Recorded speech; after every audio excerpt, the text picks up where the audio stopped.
Hello, and welcome to Los Luceros Historic Site. We're so glad that you found one of New Mexico's best kept secrets.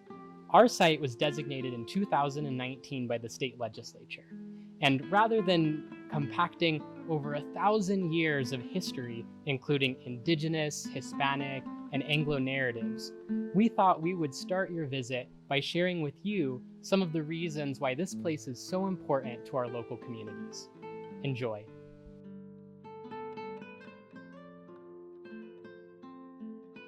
So you want to know why people would want to come here? I can't think of any reason why they wouldn't want to come here. It's beautiful. It has the woods. It has the history, the old homes. Oh, there's just nothing here that you wouldn't want to be a part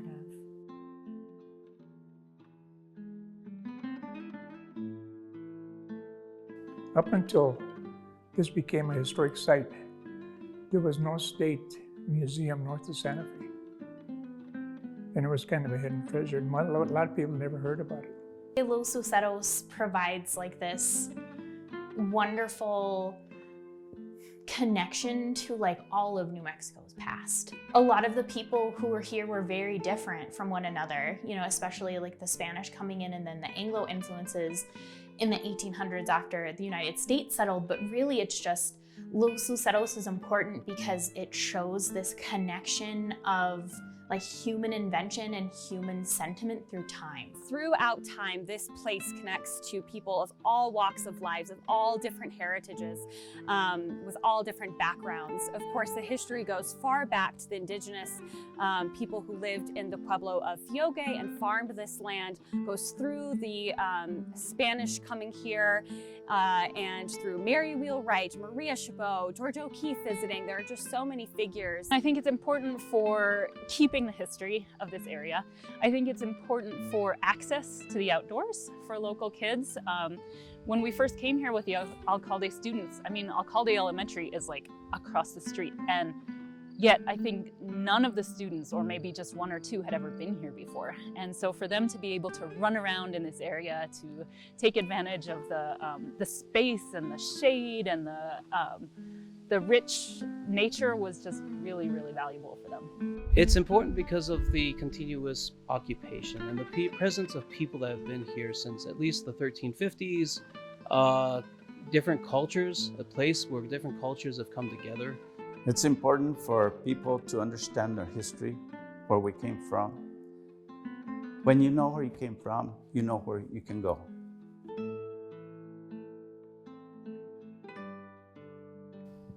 I think I connect with the history of agriculture here and the history of the acequia system.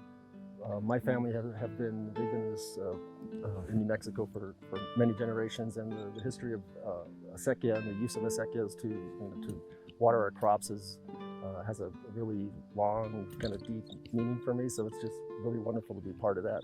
My grandmother was here. I've talked to other people that live in this area.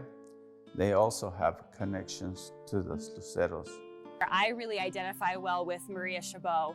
Maria Chabot was spunky and sassy, and she came out here and she just really took on a lot of the responsibilities of the site. She farmed, she planted, she dug the acequia ditches. And this was back in like the 30s and 40s when women weren't really doing that kind of thing. And so just the fact that she had that much gumption to come out here and live off the land, I really identify with that. I really like all of the history here, and all of it is incredibly interesting. But there is something about Mary Cabot Wheelwright that I just can't get past. You know, Mary Cabot Wheelwright was just this interesting dichotomy of like a traditional Victorian woman who wore skirts and stockings, and she always had her hair done and her makeup on. But I mean, she used to like walk into the middle of the Grand Canyon in like 1925, and she learned how to ride horses but refused how to learn how to drive a car. New Mexico residents connect to this area, whether it is, you know, the cottonwood trees or the mulberries. People can pick the mulberries and remember their childhood staining their fingers. Or the hacienda itself. People have a lot of memories of walking through the house and thinking it's haunted. And so really this place just is so important not only because of its history, but also how it connects to people living today.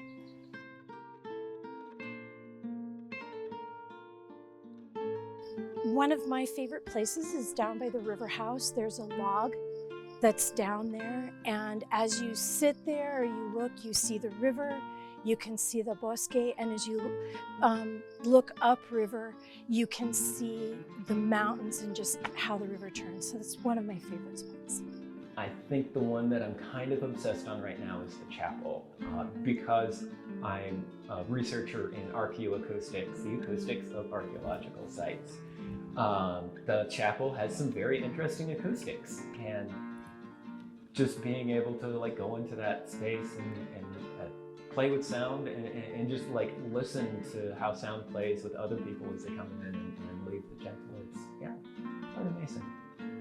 One of my favorite spots is the orchard, because one of the activities that we got to do with the children when the school was in section, we had permission to adopt apple trees.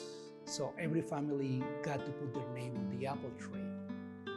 And they trimmed the trees, they learned how to prune, how to trim it. And when the fall season came, they had something that belonged to them, which was the tree and the fruit that they took care of them. And it was an incredible experience. You know, it just, I keep repeating experience, because it's just what you live in this place. My favorite spot is the animals, seeing all the animals, and you know, and then in the background all the apple trees, and you know, just everything. It's very beautiful.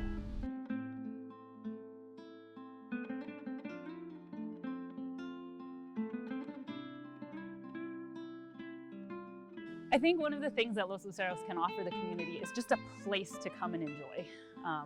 So it's, you know, we've heard from lots of people that they wish that there was more, you know, there were more places to go, more things to do in this area. And I think Los Luceros is a prime spot for that. I mean, you can do lots of things. You guys have had concerts. You could just come and have a picnic with your family. You can come as a destination for kids in school. And so it's just a place to be and enjoy being outdoors. And I think that's really, really valuable. I think Los Luceros has the opportunity to have the community really like just connect here constantly. Like I really hope, and I feel that all of us really have this similar vision of Los Luceros being this place that we have a few neighbors who stop by regularly, but I'd love to see that more. I think this is a nice place to have cultures meet, where cultures can come together, where they can meet. You have indigenous cultures, you have Hispanic cultures, you have Anglo-American cultures that have all come together. And I think that this is sort of the story of New Mexico in broad. I believe that Los Luceros can offer an array of activities throughout the year. I personally had participated in a fall harvest, bringing children and youth from our program to perform folklorico dances, flamenco dances. My whole premise was this belongs to the people and should be available to people to come here and enjoy it. That was the main thing I fought for. Look what kind of property this is. You know, there's nothing like this anywhere in New Mexico.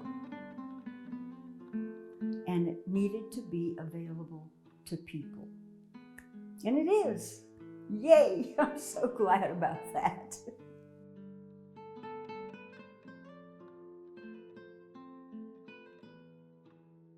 So one word I'd use to describe Los Luceros is just really significant. Educational. Creative. Picturesque. Epic. Bountiful. Tranquil. Verdant. Rich. Magnificent and fantastic. Loved by many. An amazing, incredible place to visit. So now that you've heard from our local communities about why Los Luceros is so important to them, we hope that you enjoy your visit here.